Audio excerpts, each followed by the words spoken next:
Hi friends, hotel స్టైల్లో మిరపకాయ బజ్జీలు చేసుకుందాం రండి. చాలా సింపుల్ ఇంగ్రీడియంట్స్తో తొందరగా అయిపోయే ఈ మిరపకాయ బజ్జీలు అనేది ఎంతో రుచిగా ఉంటుందండి. ఒకసారి మీరు కూడా ట్రై చేసి కమెంట్ బాక్స్లో కమెంట్ చేయండి.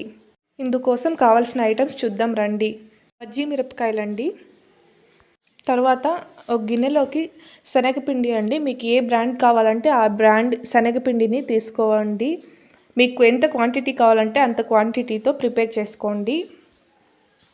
నేను శనగపిండిని తీసుకున్నాను. ఇందులోకి కొద్దిగా ఉప్పు యాడ్ చేసుకుంటున్నానండి.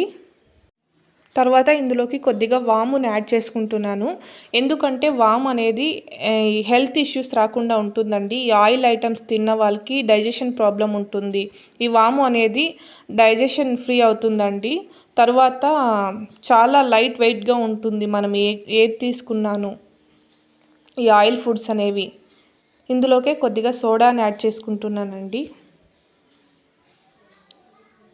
తర్వాత ఇందులోకి మనం ధనియాల పౌడర్ లేదా గరం మసాలాని యాడ్ చేసుకోవాలండి. కొద్దిగా టేస్ట్ అనేది చాలా బాగుంటుంది. తర్వాత కొద్దిగా కారంని యాడ్ చేసుకుంటున్నాము. ఈ కారం అనేది ఎక్కువ కారం యాడ్ చేసుకోవద్దండి, కొద్దిగా చూసి యాడ్ చేసుకోండి. మిరపకాయలు ఎక్కువగా కారం ఉంటుంది కాబట్టి కొద్దిగా చూసి యాడ్ చేసుకోండి. తర్వాత అంతా పర్ఫెక్ట్గా ఒకసారి మిక్స్ చేసుకోవాలండి. ఇదంతా శనగపిండిలోకి మిక్స్ అయ్యేలాగా. తర్వాత మనం ఇందులోకి వాటర్ని యాడ్ చేసుకుంటున్నామండి. ఈ శనగపిండి అనేది ఒకేసారి వాటర్ వేసి కలుపుకోకూడదండి, ఎందుకంటే ఈ ఉండలుగా ఉండిపోతుంది. కొద్దిగా వాటర్ వేసి కలుపుకోవాలండి స్మూత్గా. ఈ స్ట్రక్చర్ అనేది చాలా బాగా వస్తుంది.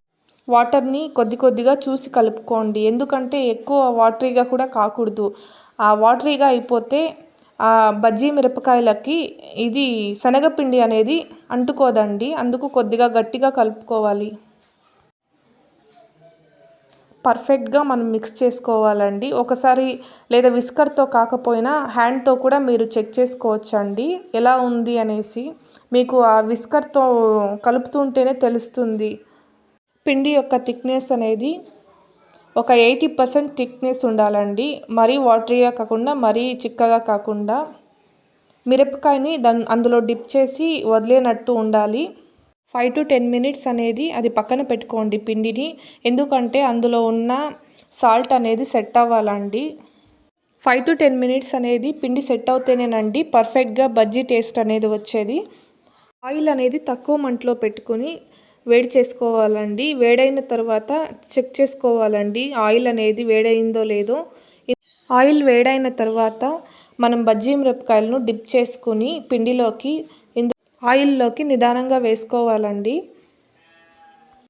ఆయిల్ అనేది తక్కువ మంటలోనే పెట్టుకోవాలండి, ఎందుకంటే పైన ఉన్న పిండి మాత్రం మాడిపోతుంది, లోపల ఉన్న బజ్జీ మిరపకాయలు మాత్రం పచ్చిగా అలాగే ఉంటుంది. అందుకోసం మనం తక్కువ మంటలోనే పెట్టుకుని బజ్జీ మిరపకాయ ఉడికే వరకు చూసుకోవాలండి. అది గోల్డెన్ బ్రౌన్ కలర్ వచ్చేలా లేదా గోల్డెన్ ఎల్లో కలర్ వచ్చేలా చూసుకోవాలండి. కొద్దిసేపు ఒక 5 minutes ఉడికేలా చూసుకోవాలి. మనం అన్ని మిరపకాయలన్నీ అందులోకి వేసుకున్న తర్వాత మనం 2 వైపులా తిప్పుకోవాలండి బజ్జీ మిరపకాయలు అనేవి. నేను చెప్పిన ప్రాసెస్లో చేస్తే ఎంతో సాఫ్ట్గా క్రిస్పీగా కూడా ఉంటాయండి. కొంతమంది ఇందులోకి బియ్యపు పిండి యాడ్ చేస్తారు. బియ్యపు పిండి అనేది చాలా మెత్తబడిపోతుందండి. సద్యానికి క్రిస్పీగా ఉంటుందే కానీ మళ్ళీ మెత్తబడిపోతుంది. టేస్ట్ అనేది హోటల్ స్టైల్లో చేసినట్టు రాదండి. ఇంతేనండి, చాలా సింపుల్ ప్రాసెస్. వేడిగా మనం వర్షాకాలంలో కానీ మనకి ఎప్పుడు తినాలనిపిస్తే అప్పుడు చేసుకుని తినవచ్చండి. ఇందుకు కాంబినేషన్గా పుదీనా చట్నీ ఉంటే చాలా టేస్టీగా ఉంటుంది. ప్లీజ్ లైక్ చేయండి, షేర్ చేయండి.